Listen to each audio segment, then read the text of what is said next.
Nous allons parler des tatouages aujourd'hui parce que je vois que c'est un problème. Et alors, pour nous, les peuples primitifs, comme on nous appelait dans le temps, quand on voyait les personnes qui se faisaient des tatouages, c'était un dessin particulier pour honorer un esprit particulier.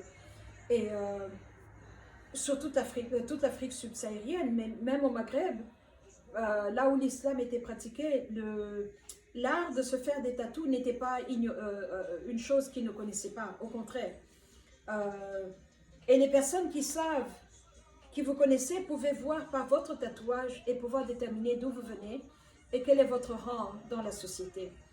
Et au XVIIe siècle, il y a le capitaine Cook qui est allé en Nouvelle-Zélande et qui a rencontré là-bas ces peuples qui faisaient des tatouages qui couvraient tout le visage, partout, et leur a demandé c'est quoi ça. Ils ont dit on appelle ça tatou.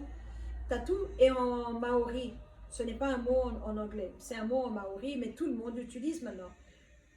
Et tout le monde comprend de quoi vous parlez quand vous parlez de tatou. Et mais c'était pour honorer un Dieu, c'était pour se connecter à un esprit spécifique.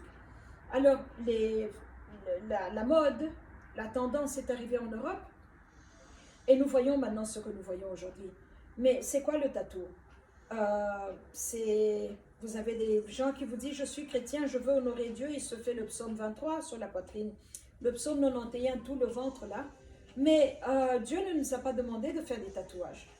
Et alors, nous voyons dans le livre des rois, le prophète Élie, quand il y a la confrontation avec les prêtres de Baal, qui eux sont en train de se taillader et saigner, ils sont vraiment en train d'abîmer leur corps pour honorer ce Dieu-là, pour appeler ce Dieu-là qu'ils priaient, qui était donc Baal dans ce contexte spécifique. C'est là où nous voyons cela, mais Dieu ne nous demande pas de verser notre sang, parce que la vie est dans le sang, il nous dit dans Lévitique 20. Alors, si je verse mon sang, je verse ma vie. Mais maintenant, entrons dans les tatous parleurs aujourd'hui. Celui qui fait le tatouage est appelé chaman. Il est un artiste. Beaucoup vont vous dire que les dessins que je fais, ils font même les copies, comment on appelle ça? Ils vont déclarer que ça c'est mon dessin à moi et personne d'autre ne peut le faire. Et ceux qui sont des fans de tatou peuvent reconnaître et identifier que ça c'était l'artiste, parce qu'on voit sa main.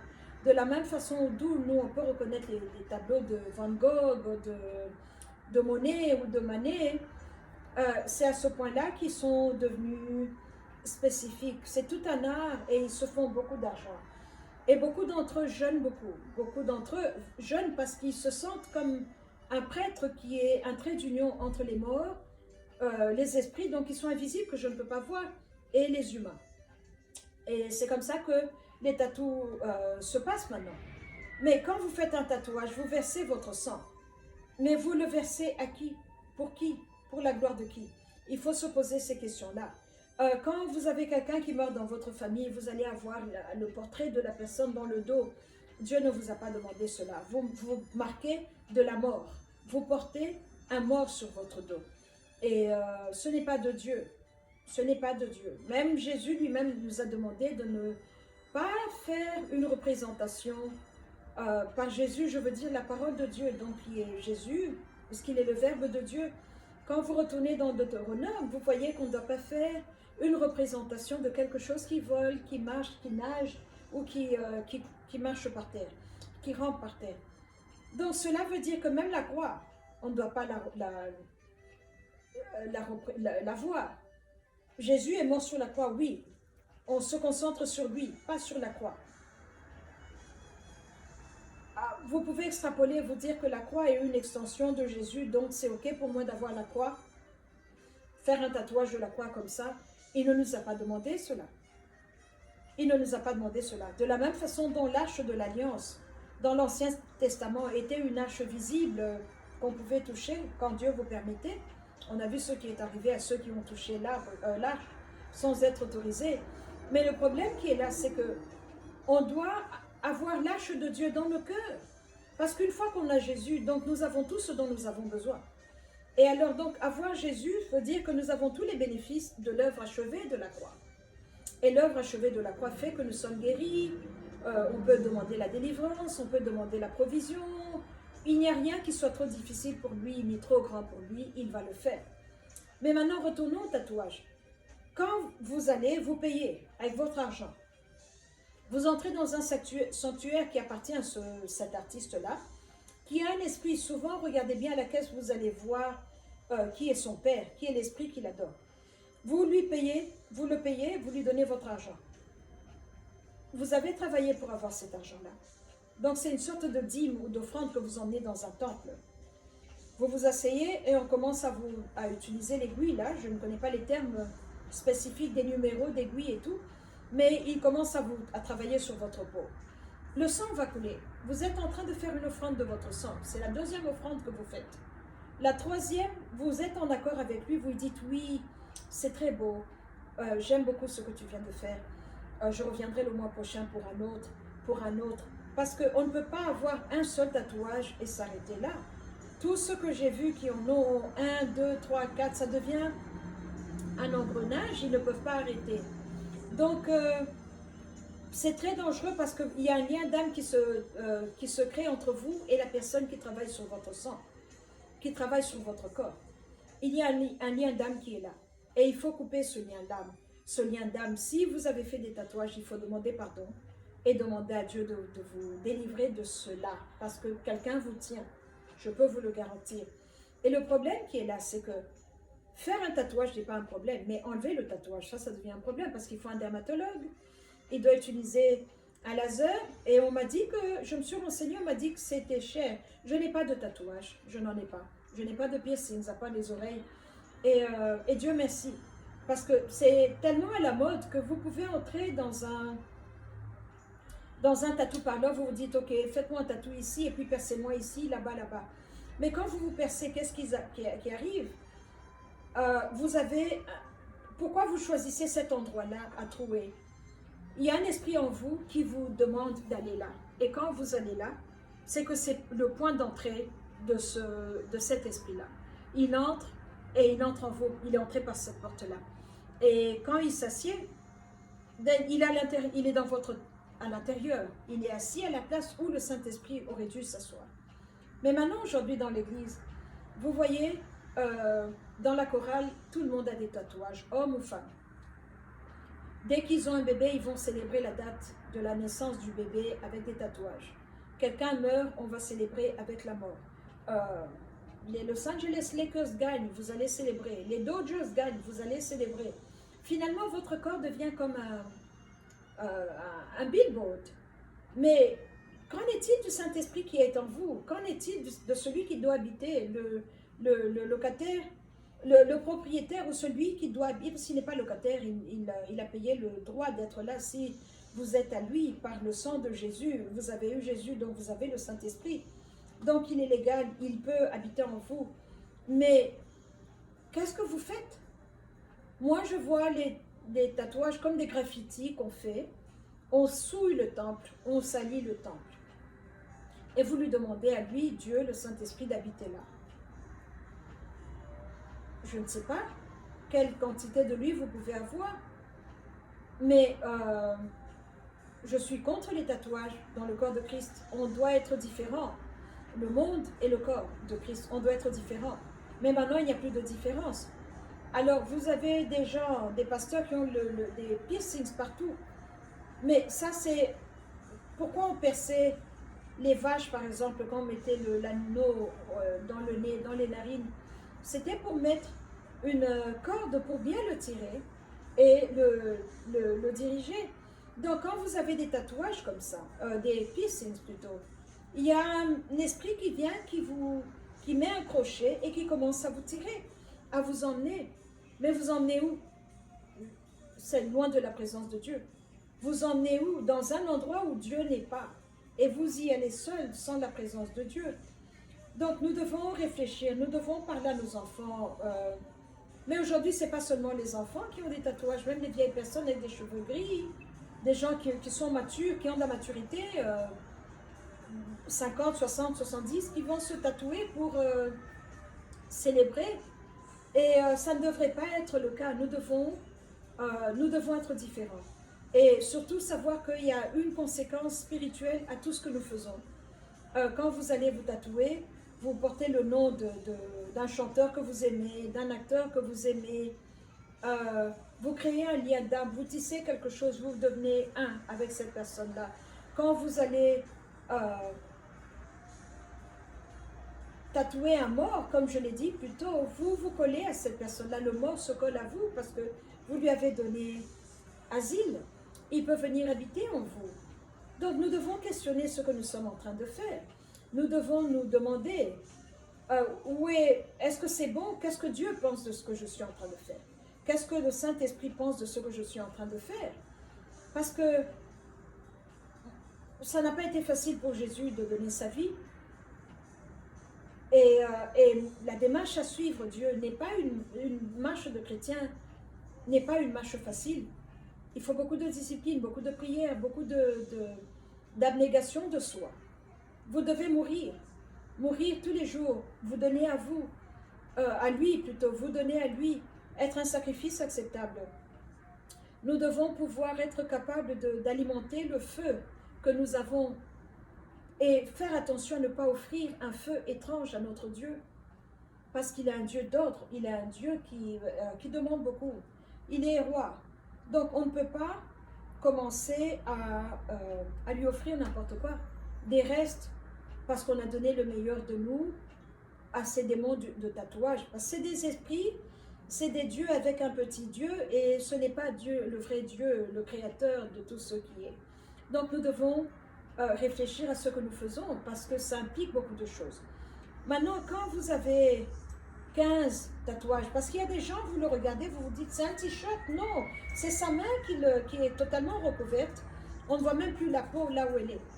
Mais cette encre-là est un additif en lui, et j'ai mentionné ça hier, mais c'est pour ça que je continue aujourd'hui.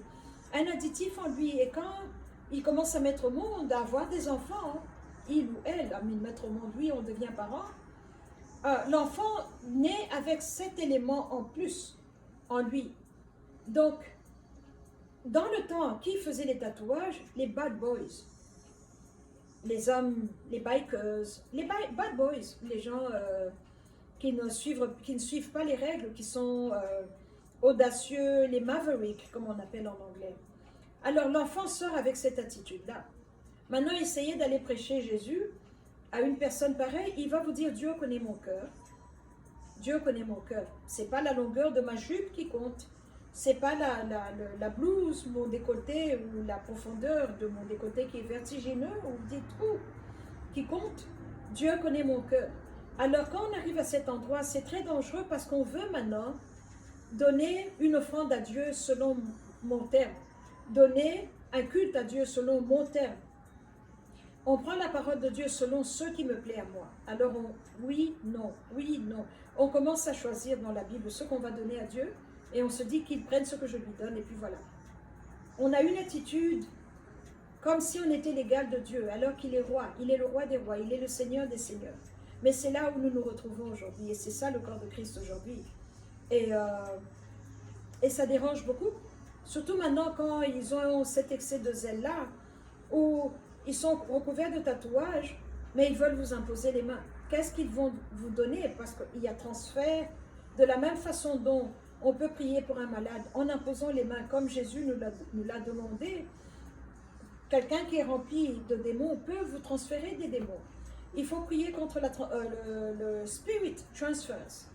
Là où on nous transfère les esprits. C'est une réalité qu'il ne faut pas ignorer.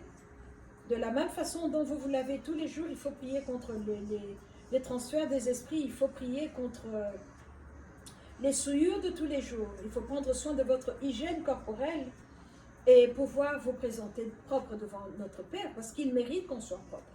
Il mérite qu'on soit propre. Il mérite qu'on lui donne, qu'on soit un sacrifice acceptable à ses yeux. Et donc, les tatouages ne sont pas bons. Maintenant, un autre problème aussi, nous avons ces femmes qui font des tatouages aux sourcils, le maquillage permanent. Mais pour faire ça aussi, vous avez fait couler le sang. Votre sang a coulé. Donc, je vous pose la question, je vous donne l'information, je ne vous accuse pas, je ne fais que relever les points. qu'est-ce que ça fait à votre corps, qu'est-ce que ça fait à votre esprit de perdre votre sang, de faire saigner votre sang.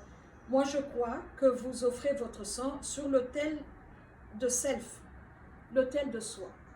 Ça devient une moi d'abord. Et votre attitude change. Vous ne réalisez même pas que vous êtes en train de changer. Votre manière change, votre façon de voir Dieu change. Et quand vous changez, le culte d'adoration que vous donniez à Dieu va changer aussi. Il va diminuer, il va devenir petit parce que vous avez une grande place au lieu que ce soit lui qui ait une grande place et que vous puissiez diminuer. Voilà notre problème que je vois dans le corps de Christ aujourd'hui. Et ces pasteurs qui font l'acupuncture, nous devons savoir c'est quoi l'acupuncture. Les pasteurs qui font le yoga, ce n'est pas une bonne chose. Nous devons faire vraiment attention parce que le problème est que très peu de ministères élèvent cela et dénoncent cela.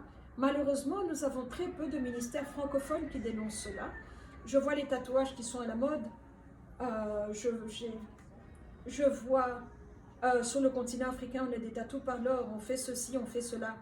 On se perce même des parties où vous dites, on peut percer là aussi. Et alors ça vous donne, vous avez l'apparence d'être comme un petit, comment on appelle ça, une petite facochère, parce que vous avez des boucles d'oreilles qui sortent de partout. Et c'est l'esprit qui est en vous qui vous demande de faire ça. Ça ne peut pas être Dieu, le Saint-Esprit, ça ne peut pas être l'Esprit de vérité qui va vous demander d'aller verser votre sang. Il y a eu un seul sacrifice qui a été acceptable. Et celui-là a été accepté et nous n'avons plus besoin de sacrifier. On n'a plus besoin de verser du sang. Donc si Dieu vous voit, c'est au travers de Jésus. Permettez qu'il puisse vous voir bien parce que l'œuvre de Jésus est bien. Alors vous aussi, puisque c'est au travers de Christ qui nous voit, de l'autre côté, à votre bout, à vous, faites un effort pour pouvoir être différent du monde. Ou bien vous êtes dans le monde, restez là, amusez-vous, ou bien vous êtes dans le corps de Christ. Restez là et servez Dieu. Voilà où nous en sommes aujourd'hui et voilà des liens d'âme qu'il faut couper. Questionnez-vous si vous avez besoin de passer par une délivrance. Cherchez là où vous êtes des serviteurs qui font la délivrance, qui peuvent vous aider. S'il n'y a personne, agenouillez-vous, confessez vos fautes, parce qu'il y a d'autres des saints qui sont totalement démoniaques, hein, et vous voyez tout de suite qu'il y a un esprit qui est là, et nous devons demander à Dieu de nous délivrer de cela, nous et nos enfants. Parce que ce que vous avez fait est entré dans le corps de vos enfants. C'est exactement le même principe avec un tatouage qu'une maman africaine qui fait manger des saletés à son mari pour le dominer. L'enfant naît avec ce produit-là dans le ventre. L'enfant naît avec les tatouages et les piercings. Et il voudra en avoir aussi puisque papa en a, maman en a, pourquoi pas moi? Maintenant vous allez lui interdire et les enfants d'aujourd'hui vont vous dire et toi quand tu l'avais fait? Donc, nous devons être des chrétiens par exemple, pas des chrétiens par la parole. Il faut vivre votre chrétienté. Les enfants d'aujourd'hui sont têtus. Tout autour de nous nous rend têtus, téméraires, audacieux, et on est devenu incrédule. Alors, quand on regarde la parole de Dieu, on analyse, oui, je suis chrétien, mais est-ce que vous croyez vraiment qu'il a marché sur l'eau? Oui, je crois en Dieu, mais je suis spirituel. Alors, on commence à se redéfinir avec des mots nouveaux qu'on ne connaît pas. Non, on est chrétien, oui. On a une Bible, oui. Laquelle? Une seule Bible, une seule parole. Et je n'ai pas 14 livres, je ne lis pas le Coran, le livre des hindous. Non, un seul livre et à genoux avec un cœur pur. C'est tout ce que Dieu nous demande. Nous n'avons besoin de rien d'autre. L'heure était merveilleuse, elle était parfaite. Un seul sacrifice, une fois pour toutes. Il est venu une fois, nous attendons la deuxième venue. Voilà ce que nous devons garder en tête. Et ce, tous les jours, parce que le monde est là pour nous faire tomber. Le monde est là pour nous bombarder. Les publicités, les programmes à la télévision, tout nous bombarde. Tout est là pour nous faire tomber, nous faire perdre notre foi. Et maintenant, je comprends quand il dit, quand le Fils de l'homme reviendra, trouvera-t-il de la foi? Trouvera-t-il de la foi? Trouvera-t-il de la foi en vous? S'il venait aujourd'hui, posez-vous la question. Préservez votre cœur, gardez votre cœur plus que toute chose, parce que c'est de là se découlent les choses de la vie. La source de la vie est dans le cœur. Préservez votre cœur, protégez-vous et que Dieu vous bénisse. Amen.